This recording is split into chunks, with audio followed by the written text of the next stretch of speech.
Hello, everyone. I'm so excited. I'm so sorry that I couldn't be there, but with the potential of, 10 to 12 inches of snow, it just made more sense to be at home. So, Yeah, that makes a lot of sense. yeah.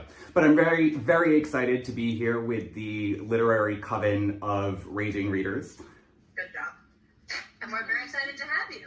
Thank you. Yeah. Yeah.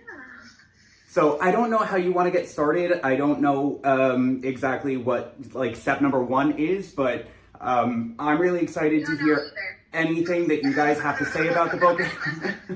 I'm really excited to hear anything that you guys have to say about the book. I think Emily probably shared, I really want your unhinged opinions, and you're never going to hurt my feelings. It's been a whole journey. So if there's anything that you didn't like, feel free to, talk about that too. But I'm happy to answer questions, happy to, talk about anything. I could talk about this book for days. So. Do you want to do, John, do you want to do a synopsis in your own words, kind of like a book? Not really, because I'm really bad about introducing it. It's always the hardest thing anytime anyone asks, what is your book about? I have no idea. So it is a young adult blend of sci-fi and fantasy with the feel of fantasy at the beginning, and I think it really dips into the sci-fi nearer the end. We are in the world of Avis, which is a continent overrun by human and bird hybrids in a world full of other hybrids. And the story centralizes on Gideon, who is 17 years old. He's meek, he's timid, he is nothing short of a reader, and that is kind of what he relegated his life to being, was just mundane. And then all of a sudden he finds himself at this crux of a prophecy, and he rejects it so hard because I'm not a champion, I'm not strong, I'm not valid, and I'm not worthy. And over the course of time, I think he really comes into his own and realizes that it's the things about him, his creativity, his passions, and his critical thinking skills that are really the champion, while maybe not the champion that, Avis originally thought they would get. It's certainly the champion that they needed. So it's all about coming into your own and knowing that you are exactly who you need to be in any moment. Yeah, that was really well summarized. Thank you. For a guy that didn't want to summarize, that was great. I've had enough practice, so. Yeah, that's fair. That's fair. How did you come up with the bird-human hybrids? So I think it was the early 2000s, somewhere in the age of 10, and I had one of those old gaming manuals that would walk you through how to get from point A to point B in, the Legends of Zelda or Pokemon or whatever it was that I was playing at the time. And I remember seeing an ad that had these winged people, and very distinctly they had a white-winged woman who I built the doves off of. Whether or not she was a dove, I can't remember, but they certainly had hawks and crows who were pitted as mortal enemies in complete opposite sides of the spectrum. And I built kind of my, entire world on them, adding a couple of dimensions with the owls and the finches to fill some of those niches that the other characters didn't really fill. And for a long time, I had lost that inspiration. I couldn't find it. I could never come up with the name of whatever it was until very recently, when one of my teacher friends had read both books, On Ravens and Riddles and On Hawks and Harpies. And I, in the acknowledgements, showcased what that was. And she and a bunch of her friends who are very into video games went out of their way to cross-reference dates and material, and figured out an array of different things that it could have been. We finally learned that it was the Fire Emblem series.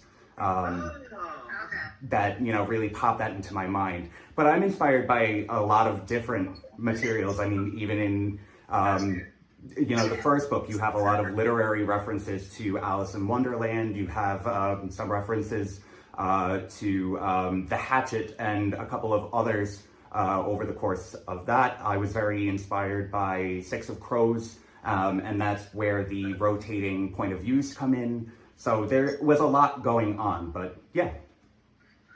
Yeah.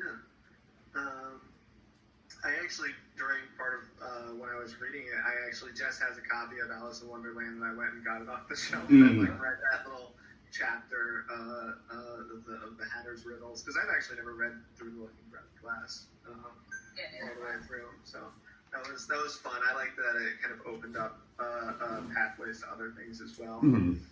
I was going to just mention sorry, Jack, I was going to mention chapter 16. I was looking back at it before this meeting. It was my favorite chapter with Gideon and Pelennor, and they talk about the book, and how the influence of it is. And I could see the teacher in you being like, okay, what did you learn from him? You're not getting it, Ken. What are you getting out of this? Come on, Ken, wake up here. It's right there. I definitely had a lot of teacher moments in writing it, and the literary references alone. And I'm not an English teacher, but I think in another life I would have been. But I absolutely love getting to like the nitty gritty of like, what does that mean? And Emily and I had, a harrowing experience in some of our English classes. If you, was it Of Mice and Men with What Color is the Rooster? And why is it important? Canterbury Tales. The Canterbury Tales, that was it. But, such specific things that it's like the color of the rooster indicated the somberness and the, hard conditions of whatever it was. And it's like, I hated that growing up. And now I'm like, if you, look deep into it, a lot of those things are there. And I'm like, oh, I finally get it. Okay. I guess speaking of roosters, did you have any like sort of process as far as like figuring out what birds to like include and what birds to make, have bigger roles? Or because you have like the finches, the owls, the crows, the ravens, the hawks. I said dogs. Flying dogs. Where are the duck people quacking? It's over, right? Yeah, no, I knew kind of in essence that I wanted the original three, the doves, the hawks, and the crows. And I remember taking a lot of the inspiration from what they were. The doves were very, reserved, and in this world, they obviously become very pious. I think of doves as, being a symbol of religion, so I used them in that way. The hawks were very brash and brazen, and I think I actually described them that way in the book several times, but they were the warriors and, over the top, and they hated the crows because they were so aloof and distant and creative, and, warrioring wasn't really in their fashion. And as I was writing with the initial, I actually wrote Sakura's chapter first. So Sakura's initial chapter was the first one that I wrote.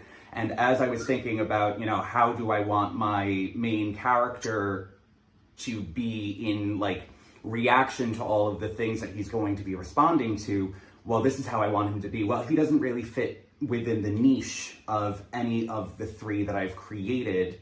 So the finches took me a while. I had to come up with kind of, that. And I thought back to world building where this new tribe would have sat, and it was, a very rocky and industrial center separated between like poles of the world. And if they're an industrious people, well, what bird is the most industrious, if not the finch, where they use tools and things like that to, gather food, and thinking about like the Galapagos Islands. And then I needed, that kind of sage, seer, that mysterious person who kind of,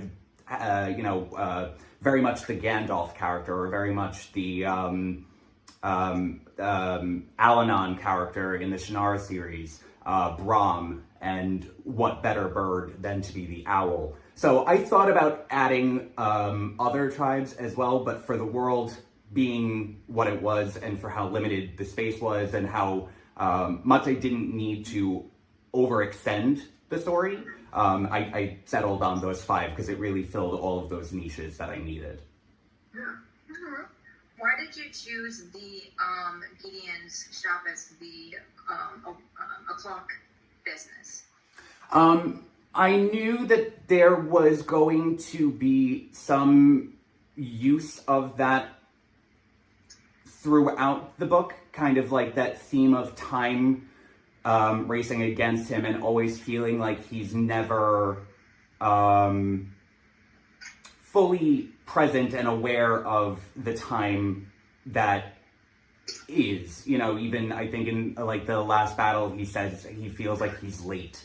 The clock is a pretty continuous symbol through Alice in Wonderland with the white rabbit and the ticking. The faster I move, or the hurrier I move, and the more behind I get. On top of that, there were elements that I had originally planned on pulling into the first book, because this was all supposed to be one book initially, where I knew I wanted him to have some kind of technical background. And with the limited scope of the world as it is, I knew clockmaking was something very intricate and would be able to extend to other skills that I think Gideon will need, particularly in book 2 and in book 3. Questions, but I also don't want to overdominate. Go for it. Well, Yeah. no, I actually sort of have a question for. You have a question. We talked about the question that you're going to ask. Speak up. No, I heard. Yeah. I was wondering if the owls actually think that Elvish was a human language. Oh, That is such a Because, good question. yeah. So it's a very interesting question, and one I think I have an answer for, but I don't know how to explain it. So it's so hard because after writing book 2 and writing book 3, I've actually had to refresh myself on a lot of things in book 1 and like where things end. But just from reading book 1, I think that you could assume that yes, they would. However, the owls, particularly the Noktern scholar owls, have a very good concept of what was real and what was not real before the Great End. So realistically, no, they would know that Elvish was not a real language. They distinguish between what is fiction and what isn't. However, after the Great End, there are some things that shift between perceived fiction and nonfiction, if that makes sense. It's just like a culture adapting to a mythology that. Right. So Gideon, having read as much as he did, Gideon probably would think that Elvish was a real language. The owls, however, or the Noktern scholars, rather, I should say, would know that that is not true. Me and Jess are big birders. Yeah, we do a lot of birding. Are you? Yeah. Yes. I was at a coffee shop, and I told Emily this earlier. I was at a coffee shop, and they had in the background on TV like a bird watching, like a, what do you call it, a bird feeder. It was just a live feed of a bird feeder. Yes. And I thought, that's so weird. And then I spent the next like hour just watching the birds. Did you have to do a lot of bird research for this? An obnoxious amount of research that I never thought I would have done. And some of it came into play. Others were more minute. So even like Sakura and Kite. So I think in book 1, you learn that Sakura's last name is Sakura Buteo. Both Sakura and Buteo are references to the hawk genii. So I tried to sprinkle in a lot of like random factoids that at the end of the day, they just sound like fantasy names, but they're actually part of like the classification of those types of birds. Oh, interesting. That's fine. Are there any bird factoids that you learned that you weren't able to work in, but you like considered working in? Just curious. Oh, that's a good question. Or just that you think are cool. Tell us some bird facts. I don't know if it was a lot of, I think it was just a lot of random things about finches in particular, because there are so many different types of finches, and, you know, Goldfinch in particular, with her personality and that kind of like rough and tough, very hoity-toity, holier than thou. I don't know how to Google that, or I didn't, but once you figure out how to Google that appropriately, it came up with the goldfinch. So she could have easily have been greenfinch. She could have been, you know, but apparently the goldfinch is like the hoitiest-toitiest of all of the finch birds. Yeah. But other random bird facts, I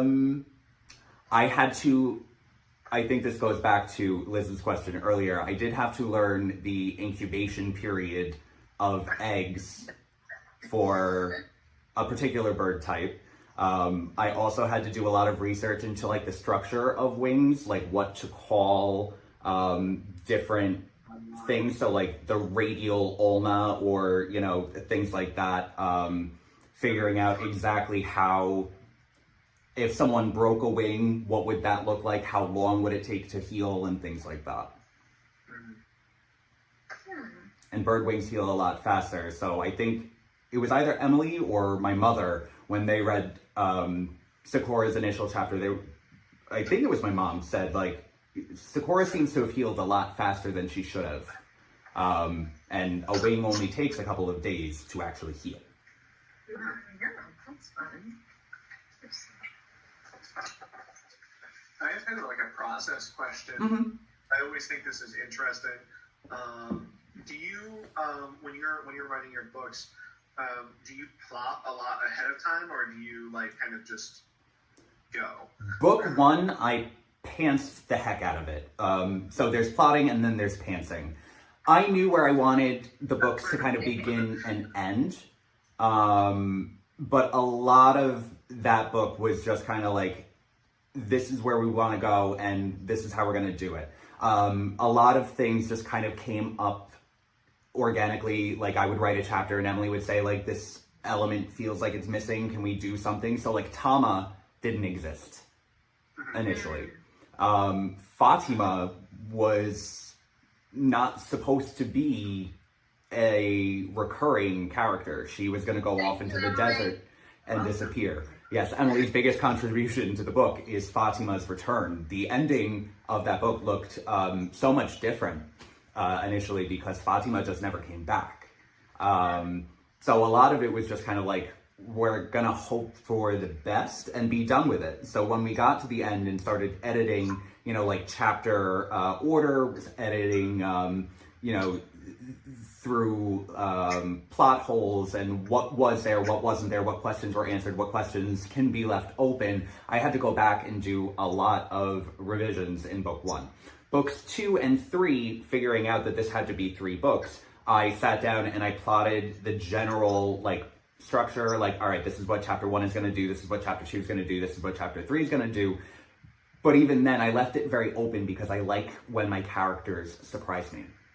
I'm the author, but my characters kind of do what they want. And every once in a while, Gideon will say something. I'm like, who are you? What are you talking about? That's not what we planned. So now I think it's a lot more of like a combination of both.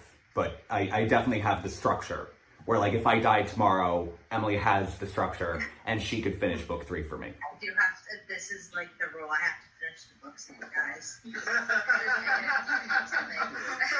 Like, I'm really stressed. Because I know you love your map. I want to talk about your map and how it relates to the real world. Yeah. So I'm curious to know, because this is actually something, like I'm a big geography nerd. And I took a lot of time and thought with the map. I'm curious to know if anyone knows like where in the world this is. Emily does. Emily does. I know, because Well, because Emily never heard me shut up about it. I can tell you, I can tell you this isn't an answer to your question, but I'm a big D&D guy, and I recognize the map editor that you used to use. Yes. I think that was the first thing you said. Yeah, that is exactly right. Yeah, I got. What is it called? A Wonder Map, Wonder Draw, What's that? Wondercraft. Yeah, Wondercraft. Yeah, I was very excited to play with that for an excessive amount of time. I haven't used it in a while because the map is pretty set, but every once in a while I have to go back in to change labels. It's a fun toy. It is very fun. I really enjoy it. The Noktern is the small braid seed bottle. Yes. What I can play. Yeah. Yes, so Avis is a map of Europe, but covered in about 450 to 500 meters of water. So after the great end, sea levels have risen because the global temperature is much higher, which hasn't really played a whole lot into this book. It does in some ways, but it doesn't in others. But the sea levels have risen, and then there were other areas that I had to think of, after a nuclear holocaust, what would no longer exist. That's super interesting. I want to get a map of that area and overlay this over, but I do recognize that shape. Yeah, so the Finchlands by Moda and Dewport. Moda is built on old Milan. Dewport is built inland from where Rome would be, but Rome is under the water. The Sapien, the desert lands, is the Morocco, Algeria area. And I think the only one that really has super kept its shape is Norway, which has become the Owlands. What made you want to set this in a version of our world as opposed to... Sorry, I'm choking on it. Oh, you're fine. As opposed to just creating something new. I think I really liked the concept of the dystopian future and getting to explore both worlds as they are. There are certain messages that I don't really think come fully in book 1, but in books 2 and 3, we're going to, I think, get real political discussion, I know in book 2 at least, because that one's out. But there are some more political discussions about, what is right and what is wrong and who deserves to hold power and at what point is power, logistically evil.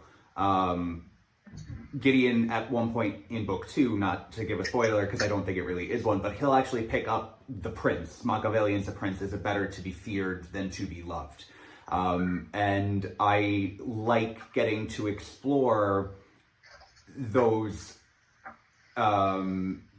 themes vis-a-vis the real world. Even, at one point he's in the desert land with Fatima and they have a conversation about plastics and their persistence from our world into theirs. So I like getting to make those kind of callbacks. I needed to know where it ended. Yeah. What happened. Like cliffhanger. Oh, yeah. Hell the cliffhanger. And then that was the first thing I texted you when I finished it. I was like, Yes. goddamn cliffhanger. I hated ending it on a cliffhanger because I would have thrown my own book across the room. How dare you? I almost did. Enjoyed it. But like I said, to me, it was originally only supposed to be one book, and then I saw a lot more opportunity and value in continuing the story and just where things were going. I knew that was kind of where we needed to end it. I didn't intend to end it on a cliffhanger, but I don't think it really could have ended anywhere else. And what's your favorite character to write? Oh, Cecilia. I do really enjoy writing Cecilia's moments because she is such a presence and she is such a grandeur. I remember the very first time I wrote her in the descriptions of her obsidian wings and the lightning streaks of blue crystalline that went through them, and I loved writing her. So much so that one of my other friends has called her a living drag queen, and that's the presence that he gets from her. But I think I really love writing from Gideon's perspective because I think, as I think any writer would, there is a lot of me in Gideon. I think there's a lot of me talking about 17-year-old Sean and not necessarily feeling like I'm fitting in or where I'm supposed to be. And, he has ADHD and loves to just blurt things out and is so not present to, I love that. Because there are very few times that I've actually read a character like that. And I'm like, if I can connect with that character and feel like, yeah, these weird asides are happening, I loved doing them. I loved making Gideon as both serious and so unserious at the exact same time. Yeah. Who was everyone's favorite character? Fatima. It might have been Cecilia. Cecilia. Yeah, we're big Cecilia. Yeah, we're Cecilia stands over here. She did get called Donnie Mommy in our chat. I like Fatima and Jamal. I'm glad that you did, because I loved writing Fatima and Jamal, because Jamal, he's a camel. Like, but I thought he had such personality, and their interactions were just really fun. Love a good animals. Yeah. That was cute. Yeah. Stoika's favorite was Cass. She didn't say it, but I just want everyone to know. So how are you feeling? Yeah, about cats? Yeah. I'm She was like, too soon. I'm too complex with emotions about it. It's gonna get Did you worse. read this? I haven't gone there yet, Okay. but if I do tonight, if you hear screams from over the town and over the hill, it is me. Stoika, do you have my phone number when you get to read book 2? I do actually. Okay, then I might have to block you for a little I bit. will be calling you. You might want to block her number now. Did you have any characters that were inspired by people that you know? Yeah, tell us. Tell us. I mean, I think that there are different aspects of a lot of people in my life.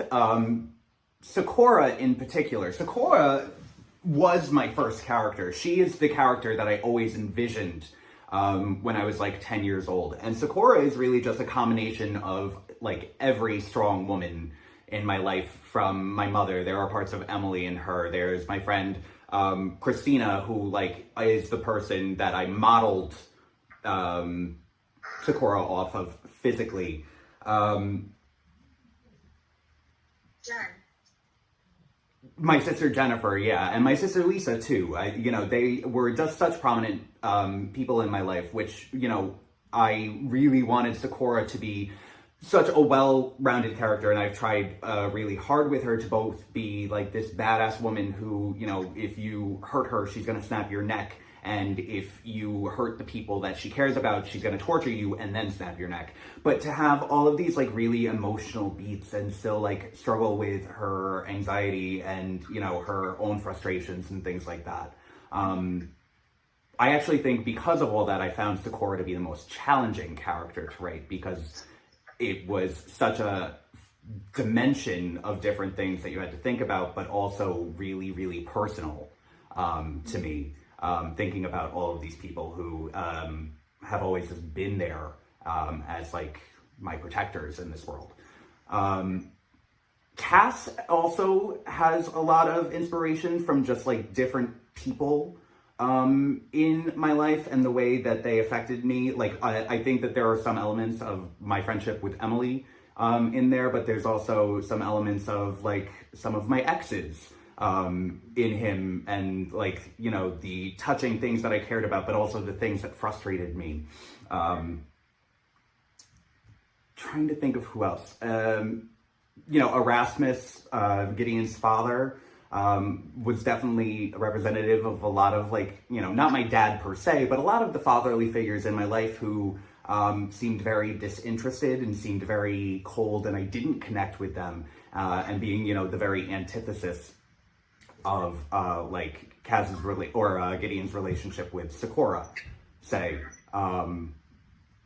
I really, for Gideon, I think Kite / Rune is probably the first like kind father figure he ever had.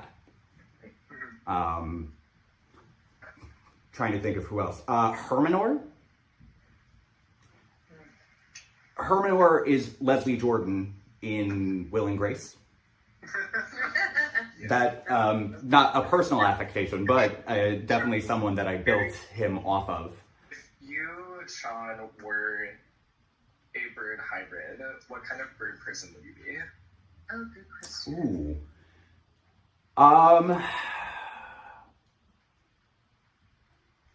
Who would I be, or who would I want to be? Who do you think you would be? Who would I be? I think that I would probably be a crow. I find myself very attuned to that kind of pulled back and aloofness, that kind of like creative thought processing, and being like, separated from the others. Mm-hmm. Which is funny because I would want to be a hawk. They just seem like so fun. But they're the opposite. Why did you consider like humans like a bad word and then I sapiens wanted to was know the that correct too. one? My bookmarks matter. Yeah. So I saw sapien after.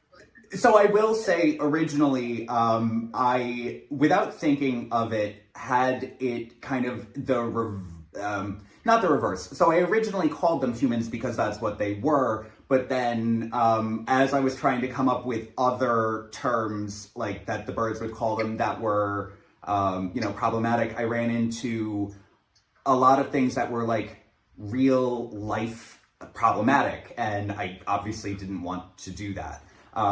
So in thinking, well, let's come up with some new fantasy term that we could come up with, I figured if we're going to come up with a fantasy term, why don't we switch the script and make a new word to call them?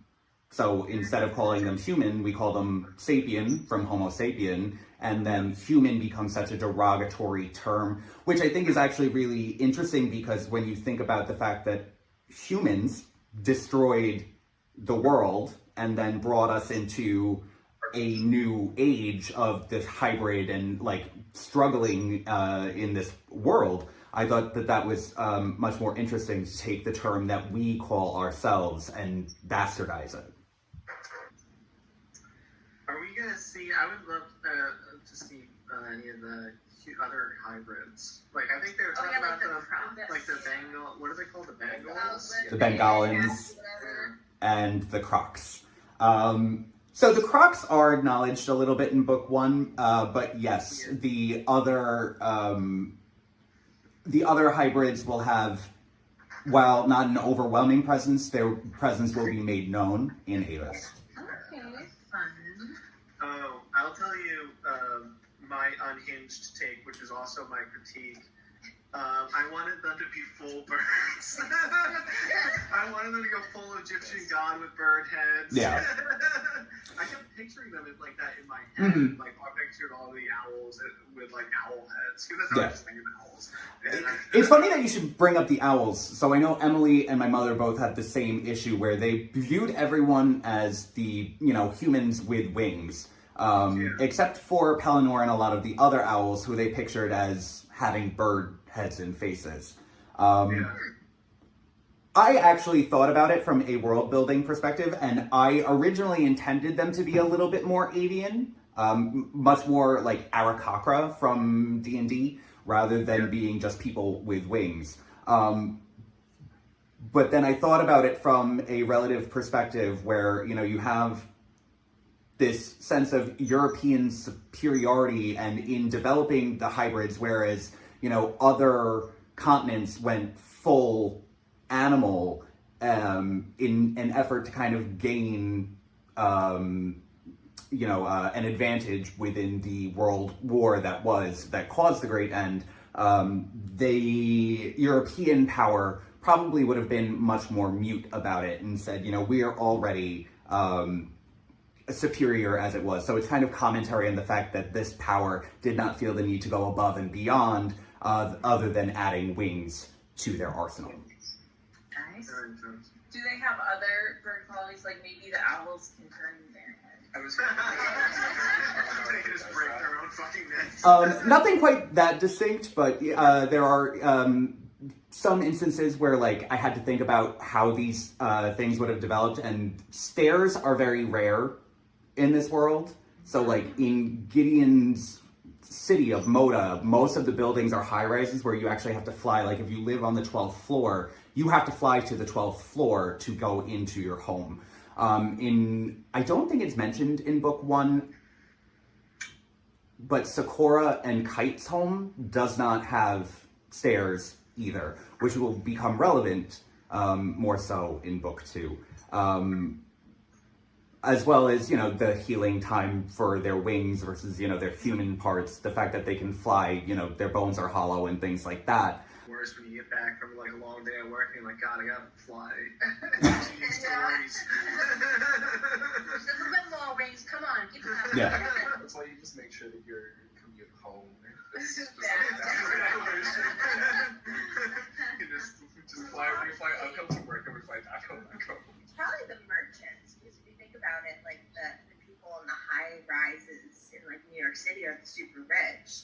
So would it make sense that the like merchants would be up top? It's actually the opposite in this world because of things like that. You know, the poor people have to fly up after they're working in the factories and doing all of that stuff. They're the ones who have to fly after a long day and doing the things.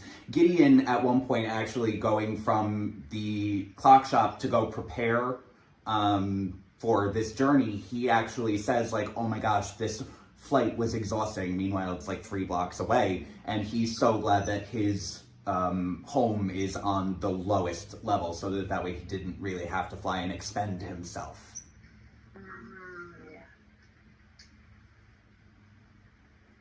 Gideon really didn't fly before No. this adventure. Correct. No, because he was like hoping to take the carriage back, even though Goldfish was like, you can fly back. Yeah, He was like, that went I'm just a boy. yeah, that's too far. Just a boy. Can I ask, I know somebody said that they actually think of Gideon as being a puppy. Yeah, it was probably the game. I was on the phone with him. That's fine. I love that because at first I was like, puppy? No. Yeah, he's a puppy. To me, it's just like the way that he follows Pelennor around kind of unconditionally. Mhm. He doesn't really, he's not at a point where he's like self-confident enough to think more critically about how he could be in charge of how the situation is developing for him. He's like, the owls know what's best for me right now, so. Yeah. But again, like what Sean says, I mean, I could see like a 17-year-old Sean, you know, Yeah, absolutely. being scared, and you're hiring somebody that's listening to you, that cares about you. And when you have that very rarely in your life, that's the only person you just follow in their footsteps. Because they know you exist. And when everybody else in your life, maybe a family member or a parent, like for Gideon and not having that fatherly figure, I think that was with Pelennor and with Kite. Or with Gideon's father. I get why he doesn't like books, but is there any other reason why he doesn't like? And then, again, probably more spoilers. You can't tell me. But is there something more deeper than that? Yes, I will tell you that there is something deeper behind it, and you'll find out more. I feel so guilty saying like, oh, you'll find out more. Like I'm obligating you to continue reading. But yes, that is something that is explored a bit more fully. I think I'm most excited for people to meet Satu.